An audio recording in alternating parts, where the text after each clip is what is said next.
ಓಂ ಸದ್ಗುರುನಾಥ ಶರಣಂ ಜಯ ಜಯ. ಓಂ ಸಚ್ಚಿದಾನಂದ ಶರಣಂ ಜಯ ಜಯ. ಎಲ್ಲರಿಗೂ ನನ್ನ ನಮಸ್ಕಾರಗಳು. ಯೋಗ ವಾಸಿಷ್ಠ ನಿರ್ವಾಣ ಪ್ರಕರಣದಲ್ಲಿ ಶಿವನು ವಸಿಷ್ಠರಿಗೆ ನಿಜವಾದ ಪರಮಾತ್ಮನ ಪೂಜೆಯನ್ನು ಯಾವ ರೀತಿಯಲ್ಲಿ ಮಾಡಬೇಕು ಅಂತ ತಿಳಿಸ್ಕೊಡ್ತಾ ಇದ್ದ. ದೇಶ ಕಾಲ ಕ್ರಿಯಾಯೋಗಗಳಿಂದ ಪ್ರಾಪ್ತವಾಗುವ ಶುಭಾಶುಭಗಳನ್ನು ನಿರ್ವಿಕಾರವಾಗಿ ಗ್ರಹಣ ಮಾಡಿ ಅವುಗಳಿಂದಲೇ ಆತ್ಮನನ್ನು ಅರ್ಚಿಸಬೇಕು. ದೇಶ ಅಂದರೆ ನಾವಿರುವಂತಹ ಸ್ಥಳ, ಕಾಲ, ನಾವು ಆ ಪೂಜೆಯನ್ನು ಮಾಡ್ತಕ್ಕಂಥ ಕಾಲ, ಸಮಯ, ಕ್ರಿಯಾಯೋಗಗಳಿಂದ ಮಾಡ್ತಕ್ಕಂಥ ಕೆಲಸ, ಈ ಕ್ರಿಯಾಗಳ ಯೋಗಗಳಿಂದ ಪ್ರಾಪ್ತವಾಗುವ ಶುಭ ಅಶುಭ ಕರ್ಮಗಳನ್ನು, ಶುಭ ಅಶುಭಗಳನ್ನು ನಿರ್ವಿಕಾರವಾಗಿ ಯಾವ ವಿಕಾರವೂ ಇಲ್ಲದೆ ಗ್ರಹಣ ಮಾಡಬೇಕು ಅಂತ. ಅರ್ಥ ಆಗ್ತಿದೆ ಅಲ್ವಾ? ಈಗ ನಾನು ಯಾವುದೋ ಒಂದು ಸ್ಥಳದಲ್ಲಿದ್ದೀನಿ, ಹಾಗೆ ಯಾವುದೋ ಒಂದು ಸಮಯ ಆಗಿರ್ತದೆ, ಯಾವುದೋ ಒಂದು ಕೆಲಸವನ್ನು ಮಾಡ್ತಾ ಇರ್ತೀನಿ. ಅವುಗಳ ಯೋಗಗಳಿಂದ ಪ್ರಾಪ್ತವಾಗುವ ಶುಭ ಅಶುಭ ಯಾವುದೋ ಒಂದು ಶುಭವೋ ಅಶುಭವೋ ಪ್ರಾಪ್ತವಾಗುತ್ತೆ. ಅದನ್ನು ಯಾವುದೇ ವಿಕಾರವಿಲ್ಲದೆ ನಿರ್ವಿಕಾರವಾಗಿ ಅದನ್ನು ಗ್ರಹಣ ಮಾಡಬೇಕು, ತೆಗೆದುಕೊಳ್ಬೇಕು. ಅವುಗಳಿಂದಲೇ ಪರಮಾತ್ಮನನ್ನು ಅರ್ಚಿಸಬೇಕು. ಅರ್ಥ ಆಗ್ತಿದಲ್ವ? ಈಗ ಅಂದರೆ ನಾವು ಮಾಡುವ ಕೆಲಸ, ನಾವಿದ್ದ ಸ್ಥಳ, ಅದರಿಂದ ಬರುವ ಫಲ ಇವ್ಯಾವುದು ಮುಖ್ಯ ಅಲ್ಲ. ಅದನ್ನು ಪರಮಾತ್ಮನಿಗೆ ಅರ್ಪಿತ ಬುದ್ಧಿಯಿಂದ ಸ್ವೀಕಾರ ಮಾಡುವುದು ಅಷ್ಟೇ ನಿಜವಾದ ಪೂಜೆ. ಇದನ್ನೇ ಇಲ್ಲಿ ಹೇಳ್ತಾ ಇರೋದು. ಈ ಆತ್ಮಾರ್ಚನೆಯ ವಿಧಾನದಲ್ಲಿ ಯಾವ ಯಾವ ಪೂಜಾ ದ್ರವ್ಯಗಳು ಬೇಕೆಂದು ಹೇಳಿದೆಯೋ ಅವೆಲ್ಲಕ್ಕೂ ಬೇಕಾಗಿರೋದು ಒಂದೇ ಒಂದು ರಸವು, ಅದು ಆನಂದವು. ಆದ್ದರಿಂದ ಎಲ್ಲವೂ ಇದ್ದಂತಾಗುವುದು. ಈಗ ಇವೆಲ್ಲ ರೀತಿಯ ಪೂಜೆಗಳನ್ನ ಹೇಳಿದ್ರಲ್ಲ, ಇದೆಲ್ಲದಕ್ಕೂ ಮುಖ್ಯವಾಗಿ ಬೇಕಾಗಿರೋದೇನು? ಆನಂದ ರಸ. ಆನಂದ ರಸ ಅಂದ್ರೇನು? ಆನಂದದಿಂದ, ಸಂತೋಷದಿಂದ ಪೂಜೆಯನ್ನು ಮಾಡಬೇಕು. ಆನಂದವೇ ಇಲ್ಲ ಅಂದರೆ ಮತ್ತೆ ಮಾಡಿ ಏನು ಪ್ರಯೋಜನ? ಹುಳಿ, ಒಗರು, ಕಹಿ ಮೊದಲಾದ ಯಾವುವೂ ಇಲ್ಲ. ನಾನಾ ವಿಧವಾದ ರಸಗಳು ಇದ್ದರೂ ಆ ಪೂಜಾ ದ್ರವ್ಯಗಳೆಲ್ಲವೂ ಒಂದೇ ಒಂದು ರಸದಿಂದ ಕೂಡಿವೆ. ಆ ರಸವು ಮಧುರವು. ಯಾವುದೇ ಹಣ್ಣುಗಳನ್ನು ತಗೊಬನ್ನಿ, ಒಂದೊಂದು ಹಣ್ಣು ಒಂದೊಂದು ರುಚಿ ಇರ್ತದೆ. ನಾವು ಯಾವುದೇ ಹಣ್ಣನ್ನು ಅರ್ಪಿಸಿದರೂ ಕೂಡ ಅದರಲ್ಲಿರ್ತಕ್ಕಂಥದ್ದು ಮಧುರತೆ. ಆ ಮಧುರ ಭಾವದಿಂದ ಕೂಡಿದರೆ ಸಾಕು. ಮಧುರ ಭಾವದಿಂದ ಕೂಡಿರಬೇಕು, ಆನಂದಮಯವಾಗಿರಬೇಕು. ಈ ರೀತಿಯಲ್ಲಿ ನಾವು ಅರ್ಚನೆ ಮಾಡಬೇಕು ಹೊರತು ಹಣ್ಣು ಫಲ ಪುಷ್ಪಾದಿಗಳನ್ನೆಲ್ಲ ತರಬೇಕು ಅಂತ ಇಲ್ಲ. ಸಮತೆಯು ಬಹು ಮಧುರವೂ ರಮ್ಯವೂ ಆದುದು. ಸಮಬುದ್ಧಿ ಇರಬೇಕು, ಸಮತೆ ಇರಬೇಕು. ಅದು ಬಹು ಮಧುರವೂ ಮತ್ತು ರಮ್ಯವೂ ಆದದ್ದು. ಅದು ಅತೀಂದ್ರಿಯವಾದದ್ದು, ಇಂದ್ರಿಯಕ್ಕೆ ಗೋಚರವಾಗುವುದಲ್ಲ ಅದು. ಮತ್ತು ಅದು ಯಾವ ದೃಶ್ಯ ವಸ್ತುಗಳನ್ನು ಸೋಂಕಿದರೂ ಅದು ಆ ಕೂಡಲೇ ಅಮೃತವಾಗುವುದು. ಯಾವಾಗ ಸಮತ್ವ ಬುದ್ಧಿ ಇರ್ತದೋ ಅದು ಯಾವ ದೃಶ್ಯ ವಸ್ತುಗಳನ್ನು ಸೋಂಕಿದ್ರೂ ಕೂಡ ಅದು ಆಗಲೇ ಅಮೃತವಾಗಿ ಬಿಡ್ತದೆ. ಆ ರೀತಿಯಲ್ಲಿ ಇದ್ದು ನೋಡಿ, ಅಭ್ಯಾಸ ಮಾಡಿ ನೋಡಿ, ಅದು ನಮ್ಗಳ ಅನುಭವಕ್ಕೆ ಬರ್ತದೆ. ಅದು ಸಮತಾ ಎಂಬ ಅಮೃತದಿಂದ ಯಾವುದು ಸಂಸ್ಕಾರವನ್ನು ಪಡೆಯುವುದೋ ಅದೆಲ್ಲವೂ ಚಂದ್ರನಿಂದ ಕರೆದ ಅಮೃತದಂತೆಯೇ ಉತ್ತಮವಾದ ಮಾಧುರ್ಯವನ್ನು ಪಡೆಯುವುದು. ಏನು ಹೇಳ್ತಾ ಇದರಲ್ಲಿ? ಸಮತಾ ಎಂಬ ಅಮೃತದಿಂದ ಯಾವುದು ಸಂಸ್ಕಾರವನ್ನು ಪಡೆಯುವುದು ಅಂದ್ರೆ ಅರ್ಥ, ಸಮತ್ವ ಭಾವದಿಂದ ಯಾವುದ್ಯಾವುದೆಲ್ಲ ಇರ್ತದೋ, ಯಾವ್ದು ಸಮತ್ವ ಭಾವದಿಂದ ನಡೆದುಕೊಳ್ತದೋ, ಚಂದ್ರನಿಂದಲೇ ಅಮೃತವನ್ನು ಕಡದ್ರೇನೋ ಅನ್ನುವಷ್ಟು ಉತ್ತಮವಾದ ಮಾಧುರ್ಯವನ್ನು ಕೊಡ್ತದೆ. ಅಂದರೆ ಸಮತ್ವ ಬುದ್ಧಿ ಉಳ್ಳಂಥವ್ರು ಅವ್ರು ಏನೇ ಆಗಿದ್ರೂ ಕೂಡ ಅತ್ಯಂತ ಮಧುರವಾದ ಮಾಧುರ್ಯವನ್ನು ಕೊಡ್ತಕ್ಕಂಥವ್ರಾಗಿರ್ತಾರೆ. ಸಮತೆಯನ್ನು ಪಡೆದು ಆಕಾಶದಂತೆ ನಿರಂಜನವಾಗಿ ವಿಕಾರಗಳಿಂದಲೂ ಆಯಾಸದಿಂದಲೂ ಕಷ್ಟಪಡದಂತೆ ಮನಸ್ಸನ್ನು ಲೀನ ಮಾಡುವುದು ಯಾವುದುಂಟೋ ಅದೇ ಆತ್ಮಾರ್ಚನವು. ಇಲ್ಲಿ ಸಮತ್ವ ಬುದ್ಧಿಯಿಂದ ಕೂಡಿರಬೇಕು, ನಿರಂಜನವಾಗಿ ವಿಕಾರಗಳಿಂದಲೂ ಆಯಾಸದಿಂದಲೂ ಕಷ್ಟಪಡದಂತೆ. ಕೊಳೆ ಇಲ್ಲದ ಮನಸ್ಸಿನವನಾಗಿರಬೇಕು, ವಿಕಾರಗಳಿರಬಾರ್ದು ಮತ್ತು ಆಯಾಸ ಇರಬಾರ್ದು. ಕಷ್ಟಪಡದಂತೆ ಮನಸ್ಸನ್ನು ಆ ಪರಮಾತ್ಮನ ಪೂಜೆಯಲ್ಲಿ ಲೀನ ಮಾಡಬೇಕು. ಧ್ಯಾನ ಮಾಡುವ ವಿಧಾನಗಳನ್ನ ಹೇಳ್ತಾ ಇರೋದು ಇಲ್ಲಿ. ಧ್ಯಾನ ಮಾಡುವ ವಿಧಾನ ಏನು? ಮನಸ್ಸಿನಲ್ಲಿ ಅನೇಕ ಕುತ್ಸಿತ ಬುದ್ಧಿ ಉಳ್ಳವನಾಗಿ ಉದ್ರೇಕಗಳನ್ನ ಮನಸ್ಸಲ್ಲಿಟ್ಕೊಂಡು ಭಾವೋದ್ವೇಗಕ್ಕೆ ಒಳಗಾಗಿ ಅನೇಕ ದುಃಖ ದುಮ್ಮಾನಗಳನ್ನ ಮನಸ್ಸಿನಲ್ಲಿಟ್ಕೊಂಡು ಭಾವ ಸಮಾಧಿಗೆ ಹೋಗು ಅಂದರೆ ಎಲ್ಲಿಂದ ಹೋಗ್ಲಿಕ್ಕಾಗುತ್ತೆ? ಇಲ್ಲೇನು ಹೇಳ್ತಾರೆ? ಸಮತ್ವ ಬುದ್ಧಿಯಿಂದ ಬ್ಯಾಲೆನ್ಸ್ಡ್ ಪರ್ಸನ್ ಆಗಿರಬೇಕು, ಸಮತ್ವ ಇರಬೇಕು, ಸ್ಥಿತಪ್ರಜ್ಞನಾಗಿರಬೇಕು, ಸರ್ವದರಲ್ಲಿಯೂ ಸಮಬುದ್ಧಿ ಉಳ್ಳವನಾಗಿರಬೇಕು. ಪಡೆದು ಆಕಾಶದಂತೆ ನಿರಂಜನವಾಗಿ, ಅಂಜನ ಅಂದರೆ ಕೊಳಕು, ಕೊಳೆ, ಮಾಲಿನ್ಯ, ನಿರಂಜನನಾಗಿ, ವಿಕಾರಗಳಿರಬಾರ್ದು, ಯಾವುದೇ ಥರದ ವಿಕಾರಗಳು ಮನಸ್ಸಿನಲ್ಲಿ ಇರಬಾರ್ದು, ಆಯಾಸವಿರಬಾರ್ದು, ವಿಕಾರವಿರಬಾರ್ದು, ನಿರಂಜನನಾಗಿರಬೇಕು. ಈ ರೀತಿಯಲ್ಲಿ ಮನಸ್ಸನ್ನು ಕಷ್ಟಪಡದಂತೆ ಪರಮಾತ್ಮ ಚಿಂತನೆಯಲ್ಲಿ, ಪೂಜೆಯಲ್ಲಿ ಲೀನಗೊಳಿಸ್ಬೇಕು. ಸೋಹಂ ಸೋಹಂ, ಅಲ್ಲಿ ಏನೂ ಇರಬಾರ್ದು, ಯಾವ ವಿಕಾರ ಇರಬಾರ್ದು, ಆಯಾಸ ಇರಬಾರ್ದು, ದುಃಖ ದುಮ್ಮಾನಗಳಿರಬಾರ್ದು, ಕೋರಿಕೆಗಳಿರಬಾರ್ದು, ಏನೇನೂ ಇಲ್ಲದಂತೆ ಸಂಪೂರ್ಣವಾಗಿ ಪರಮಾತ್ಮನಲ್ಲಿ ಆನಂದರಸೈಕ್ಯ ಭಾವದಿಂದ ಸೇರ್ಕೊಬಿಡ್ಬೇಕು. ಆಗ ಮಾತ್ರ ಭಾವ ಸಮಾಧಿಯ, ನಿರ್ವಿಕಲ್ಪ ಸಮಾಧಿಯನ್ನು ಅನುಭವಿಸ್ಲಿಕ್ಕೆ ಸಾಧ್ಯ. ಅದೇ ನಿಜವಾದ ಪೂಜೆ ಅನ್ನಿಸ್ಕೊಳ್ತದೆ. ಈ ರೀತಿಯಲ್ಲಿ ನಾವು ಧ್ಯಾನವನ್ನು ಅಭ್ಯಾಸ ಮಾಡಬೇಕು. ಪೂರ್ಣಚಂದ್ರನಂತೆ ಪೂರ್ಣನಾಗಬೇಕು. ನೋಡಿ, ಆ ಜ್ಞಾನಿಗಳ ಲಕ್ಷಣವನ್ನು, ಆ ಪರಮಾತ್ಮನ ಪೂಜೆಯನ್ನು ಹೇಳ್ತಾ ಇದ್ರೆ ಎದ್ದೆದ್ದು ಕುಣಿಯಂಗಾಗತ್ತೆ. ಏನಂತೆ? ಪೂರ್ಣಚಂದ್ರನಂತೆ ಪೂರ್ಣನಾಗಬೇಕು. ಒಬ್ಬ ವ್ಯಕ್ತಿ ಈ ರೀತಿಯಲ್ಲಿ ಪೂರ್ಣತೆಯನ್ನು ಸಂಪಾದಿಸಬೇಕು. ಕೇವಲ ಶಾಂತ ತೇಜೋಮಯನಾಗಬೇಕು.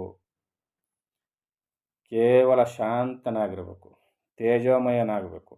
ಸ್ವಚ್ಛವಾಗಿರುವ ಚಿದ್ಘನ ಸ್ವರೂಪವೊಂದೇ ಉಳಿದವನಾಗಬೇಕು.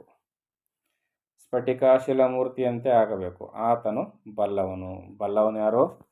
ಸ್ಫಟಿಕ ಶಿಲಾಮೂರ್ತಿ ಅಂತ ಆಗಬೇಕು. ಅಂದರೆ ಅವನ ಹತ್ರಕ್ಕೆ ಯಾವ ಬಣ್ಣವನ್ನು ತಂದಿಟ್ರೆ ಆ ಬಣ್ಣವನ್ನು ಹೊಂದೋನಾಗಬೇಕು. ಅದರಿಂದ ಎಲ್ಲವನ್ನು ತೆಗೆದುಬಿಟ್ರೆ ಅಲ್ಲಿ ಯಾವ ಬಣ್ಣವೂ ಇಲ್ಲದೆ ನಿರಾಕಾರ ನಿರ್ಗುಣನಾಗಿರಬೇಕು. ಅಷ್ಟು ಶುದ್ಧ ಮೂರ್ತಿ ಆಗಬೇಕು. ಆ ಶುದ್ಧ ಚೈತನ್ಯ ಮೂರ್ತಿ ಏನಿದೆಯಲ್ಲ ಅದರಂತೆ ಆಗಿಬಿಡಬೇಕು ಒಬ್ಬ ಸಾಧಕ. ಅದು ನಿಜವಾದ ಪೂಜೆ. ಒಳಗೆ ಆಕಾಶದಂತೆ ನಿರಂಜನನಾಗಿ, ಹೊರಗೆ ಪ್ರಕೃತವಾದ ಕಾರ್ಯಗಳನ್ನೆಲ್ಲ ಮಾಡುತ್ತಾ, ಏನು ಹೇಳ್ತಿದ್ದಾರೆ? ಒಳಗೆ ಆಕಾಶದಂತೆ ನಿರಂಜನನಾಗಿ, ಶುದ್ಧಾತ್ಮನಾಗಿ, ಹೊರಗೆ ಪ್ರಕೃತಿದತ್ತವಾಗಿ ಏನೇನು ಕಾರ್ಯಗಳು ಬರ್ತಾವೆ ಅವನ್ನೆಲ್ಲ ಮಾಡ್ತಾ, ಆಸಕ್ತಿ ಎಂಬ ಹಿಮಬಾಧೆ ಇಲ್ಲದವನಾಗಿ, ಸಂಪೂರ್ಣನು ಆತನೇ ಬಲ್ಲವನು, ಆತನೇ ಉಪಾಸಕನು. ನಿಜವಾದ ಉಪಾಸಕ ಯಾರು? ನಿಜವಾಗಿ ದೇವರನ್ನು ಪೂಜೆ ಮಾಡುವವನು ಯಾರು? ಹೊರಗೆ ಎಲ್ಲ ಕೆಲಸವನ್ನು ಮಾಡ್ತಾ ಇರ್ತಾನೆ, ಆದರೆ ಒಳಗೆ ಯಾವ ಒಂದು ಆಸೆ ಆಕಾಂಕ್ಷೆಗಳನ್ನು ಇಟ್ಕೊಳ್ಳದೆ ಆಕಾಶದಂತೆ ನಿರಂಜನ ನಿರ್ಮಲನಾಗಿರ್ತಾನೆ. ಇವನೇ ಸಂಪೂರ್ಣನು. ಅವನೇ ತಿಳಿದವನು, ಅವನೇ ಬಲ್ಲವನು ಅಂತ ಇಲ್ಲಿ ಶಿವ ಹೇಳ್ತಾ ಇದ್ದಾನೆ. ಅಜ್ಞಾನವೆಂಬ ಮೋಡವು ಸಂಪೂರ್ಣವಾಗಿ ಕ್ಷಯವಾಗಿ ಹೋಗಲು. ಈಗ ಮೋಡ ಮುಚ್ಕೊಂಡ್ರೆ ಬೆಳಕು ಕಾಣೋದಿಲ್ಲ. ಇಲ್ಲಿಯೂ ಕೂಡ ಅಜ್ಞಾನವೆಂಬ ಮೋಡವು ಸಂಪೂರ್ಣವಾಗಿ ಕ್ಷಯವಾಗಿ ಹೋಗಬೇಕು. ಇಲ್ಲಾಂದರೆ ನಮಗೆ ಜ್ಞಾನದ ಒಳಪಾಗೋದಿಲ್ಲ. ಕ್ಷಯವಾಗಿ ಹೋಗಲು ಸ್ವಪ್ನದಲ್ಲಿಯೂ ಕೂಡ ಕಾಮವೆಂಬ ಮಿಂಚು ಹೃದಯವನ್ನು ಅಲ್ಲಾಡಿಸದಿರಲು. ಕಾಮದ ಬಾಧೆ ಸ್ವಪ್ನದಲ್ಲಿಯೂ ಕೂಡ ಅಲ್ಲಾಡಿಸಬಾರ್ದಂತೆ. ಯಾವುದನ್ನು? ಮನಸ್ಸನ್ನು. ಶ್ರೀರಾಮಕೃಷ್ಣ ಪರಮಹಂಸರು ಅಂತಿದ್ರು, ನಾನು ಸ್ವಪ್ನದಲ್ಲಿಯೂ ಕೂಡ ಸಂಭೋಗ ಮಾಡಿಲ್ಲ ಅಂತ. ಜಿತೇಂದ್ರಿಯನಾಗಬೇಕು ಒಬ್ಬ ಸಾಧಕ. ಆಗ ಮಾತ್ರ ಸಾಧನೆ ಸಾಧ್ಯ ಆಗೋದು, ಇಲ್ಲಾಂದರೆ ಕಷ್ಟ ಆಗುತ್ತೆ. ಅಹಂತಾದಿ ಹಿಮಗಳೆಲ್ಲವೂ ಅಡಗಿರಲು ಬ್ರಹ್ಮಜ್ಞನೆಂಬ ಶರತ್ಕಾಲದ ಆಕಾಶವು ವಿರಾಜಿಸುವುದು. ಅರ್ಥ ಆಗ್ತಿದೆಯಲ್ಲ? ಈ ರೀತಿಯಲ್ಲಿ ಮಾಡಬೇಕು. ಅಪೇಕ್ಷೆ ಪಟ್ಟೋ ಅಪೇಕ್ಷೆ ಪಡದೆಯೋ ಲಭಿಸುವ, ಯುಕ್ತವೋ ಅಯುಕ್ತವೋ ಆಗಿರುವ, ಬಿಟ್ಟ ಅಥವಾ ಸಂಪಾದಿಸಿದ ಅರ್ಥಗಳಿಂದ ಈಶ್ವರ ರೂಪನಾದ ಆತ್ಮನನ್ನು ಅರ್ಚನೆ ಮಾಡಬೇಕು. ಯಾವುದ್ಯಾವುದು ನಷ್ಟವಾದರೆ ಅದನ್ನು ಉಪೇಕ್ಷಿಸಬೇಕು. ಅಂದರೆ ಯಾವುದ್ಯಾವುದೋ ನಷ್ಟವಾಗ್ಬಿಡ್ತದೆ, ಅದನ್ನು ಉಪೇಕ್ಷೆ ಮಾಡಬೇಕು. ಅದನ್ನೇ ಕಟ್ಕೊಂಡು ಚಿಂತಿಸ್ತಾ ಕೂತ್ಕೋಬಾರ್ದು. ಯಾವುದು ಪ್ರಾಪ್ತವಾದರೆ ಅದನ್ನು ಸಂಗ್ರಹಿಸಬೇಕು. ಅಂದರೆ ಯಾವುದರ ಬೆನ್ನುವಿದ್ದು ಹೋಗಬಾರ್ದು. ಯಾವುದು ತಾನಾಗಿ ಬರುತ್ತೋ ಅದನ್ನು ನಿರ್ಲಕ್ಷಿಸಬಾರ್ದು, ಸ್ವೀಕಾರ ಮಾಡಬೇಕು. ಬಂದದ್ದನ್ನು ಬಂದಂಗೆ ಸ್ವೀಕಾರ ಮಾಡಬೇಕು. ಯಾವುದ್ರ ಬೆನ್ನತ್ತಿಯೂ ಹೋಗಬಾರ್ದು. ನಷ್ಟದಲ್ಲಿ ಆಗಲಿ ಪ್ರಾಪ್ತಿಯಲ್ಲಿ ಆಗಲಿ ನಿರ್ವಿಕಾರವಾಗಿ ಇರಬೇಕು. ನಷ್ಟವಾದರೂ ಯಾವ ವಿಕಾರವನ್ನೂ ಇರಬಾರ್ದು ಮನಸ್ಸಿನಲ್ಲಿ. ಪ್ರಾಪ್ತಿಯಾದ್ರೂ ನಿರ್ವಿಕಾರವಾಗಿರಬೇಕು.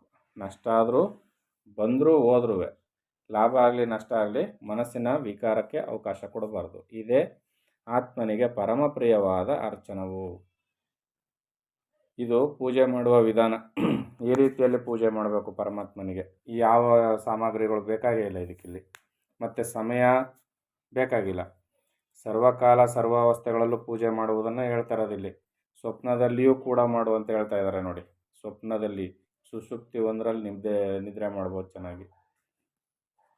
ಯಾವಾಗಲೂ ತಾನು ಮಾಡುತ್ತಿರುವ ಸಕಲ ಕಾರ್ಯಗಳಲ್ಲೂ ಸಂಕಲ್ಪಗಳಲ್ಲೂ ಕೂಡ ಅತ್ಯುತ್ತಮವಾದ ಬ್ರಹ್ಮದೃಷ್ಟಿಯನ್ನು ಅವಲಂಬಿಸುವುದು ಎಂಬ ಆತ್ಮಾರ್ಚನೆಯ ನಿತ್ಯ ವ್ರತವನ್ನು ಆಚರಿಸಬೇಕು.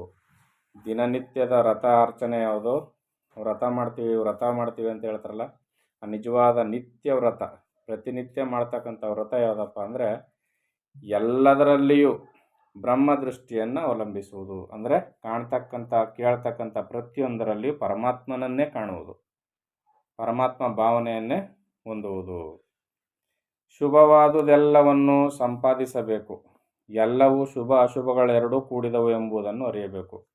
ಎಲ್ಲದರಲ್ಲಿಯೂ ಒಳ್ಳೆಯದು ಕೆಟ್ಟದ್ದು ಇದ್ದೇ ಇರುತ್ತೆ ಅಂತ ನಾವು ತಿಳ್ಕೋಬೇಕು. ಎಲ್ಲವೂ ಆತ್ಮಮಯವಾಗಿ ಕಾಣುವಂತೆ ಮಾಡಿಕೊಳ್ಳಬೇಕು. ಹೀಗೆ ಆತ್ಮಾರ್ಚನೆಯ ನಿತ್ಯ ವ್ರತವನ್ನು ಆಚರಿಸಬೇಕು. ಈಗ ನಾವು ಒಂದು ಕಿತ್ತಳೆ ಹಣ್ಣು ತಿಂತೀವಿ. ಕಿತ್ತಳೆ ಹಣ್ಣು ಒಳ್ಳೆಯದೋ ಕೆಟ್ಟದೋ? ಒಳ್ಳೆಯದೇ. ಆದರೆ ಮೇಲ್ಗಡೆಯ ಸಿಪ್ಪೆ ಮತ್ತು ಒಳಗಡೆ ಇರ್ತಕ್ಕಂಥ ಬೀಜ ತಿನ್ನೋಕ್ಕಾಗತ್ತಾ? ಅದು ಅಶುಭ ನಮ್ಮ ಭಾಗಕ್ಕೆ. ಆ ರೀತಿಯಲ್ಲಿ ಎಲ್ಲದರಲ್ಲಿಯೂ ಒಳ್ಳೆಯದು ಕೆಟ್ಟದ್ದು ಎರಡೂ ಇರ್ತದೆ. ಎಲ್ಲವೂ ಪರಮಾತ್ಮಮಯವೇ ಅಂತ ನಾವು ಸ್ವೀಕಾರ ಮಾಡಬೇಕು, ಸಮಬುದ್ಧಿಯಿಂದ ಇರಬೇಕು. ಇದು ನಿಜವಾದ ಪರಮಾತ್ಮನ ಪೂಜೆ. ಅಗಾತ ರಮಣೀಯವಾದುದನ್ನು, ಅಪಾತ ಸುದಸಮವಾದುದನ್ನು ಸಮಬುದ್ಧಿಯಿಂದ ಕಾಣುತ್ತಾ ಆತ್ಮಾರ್ಚನೆಯ ನಿತ್ಯ ವ್ರತವನ್ನು ಆಚರಿಸಬೇಕು. ಇದು ನಾನು, ಇದು ನಾನಲ್ಲ ಎಂದು ವಿಭಾಗವನ್ನು ಬಿಟ್ಟು ಸರ್ವವೂ ಬ್ರಹ್ಮವೇ ಎಂದು ನಿಶ್ಚಯಿಸಿಕೊಂಡು ಆತ್ಮಾರ್ಚನೆಯ ನಿತ್ಯ ವ್ರತವನ್ನು ಆಚರಿಸಬೇಕು. ಈ ರೀತಿಯಲ್ಲಿ ಆತ್ಮನನ್ನು ಪೂಜಿಸಬೇಕು ಅಂತ ಶಿವನು ಇಲ್ಲಿ ಹೇಳ್ತಾ ಇದ್ದಾನೆ. ಯಾವಾಗಲೂ ಸರ್ವರೂಪಗಳಲ್ಲೂ ಆತ್ಮನನ್ನು ಕಾಣುತ್ತಾ ಆಕಾರ ಸ್ವರೂಪವನ್ನು ಕಾಣಲಿ, ವಿಕಾರ ಕುರೂಪಗಳನ್ನು ಕಾಣಲಿ, ಯಾವುದು ಹೇಗಾದರೂ ಆಗಲಿ ಆತ್ಮನನ್ನೇ ಚಿಂತಿಸುತ್ತಾ ಆತ್ಮಾರ್ಚನೆಯ ನಿತ್ಯ ವ್ರತವನ್ನು ಆಚರಿಸಬೇಕು. ನಿತ್ಯ ಮಾಡಬೇಕಾಗಿರ್ತಕ್ಕಂಥ ವ್ರತ ಇದು. ಈ ರೀತಿಯಲ್ಲಿ ಆತ್ಮಾರ್ಚನೆಯನ್ನು ಮಾಡಬೇಕು ಅಂತ ಶಿವನು ವಸಿಷ್ಠರಿಗೆ ಹೇಳ್ತಾ ಇದ್ದಾನೆ. ಅಪೇಕ್ಷೆ ಇಲ್ಲದುದನ್ನು ಬಿಡುವಂತೆಯೂ ಅಪೇಕ್ಷೆ ಇರುವುದನ್ನು ಬಿಟ್ಟು ಅಪೇಕ್ಷೆ ಇರುವುದನ್ನು ಒಂದೇ ಸಮನಾಗಿ ಅಂಗೀಕರಿಸುತ್ತಾ ಆತ್ಮಾರ್ಚನೆಯ ನಿತ್ಯ ವ್ರತವನ್ನು ಆಚರಿಸಬೇಕು. ಯಾಕೆ ಇಷ್ಟೆಲ್ಲವನ್ನು ಲಂಬಿಸಿ ಹೇಳ್ತಾ ಇದ್ದಾರೆ ಅಂದರೆ, ನಮಗೆ ಒಂದು ಉದಾಹರಣೆ ಕೊಟ್ಟರೆ ಏನೂ ಅರ್ಥ ಆಗೋದಿಲ್ಲ. ಅದಕ್ಕೆ ಉದಾಹರಣೆಗಳ ಸರಮಾಲೆಯನ್ನೇ ಕೊಡ್ತಾ ಇದ್ದಾರೆ ಇಲ್ಲಿ.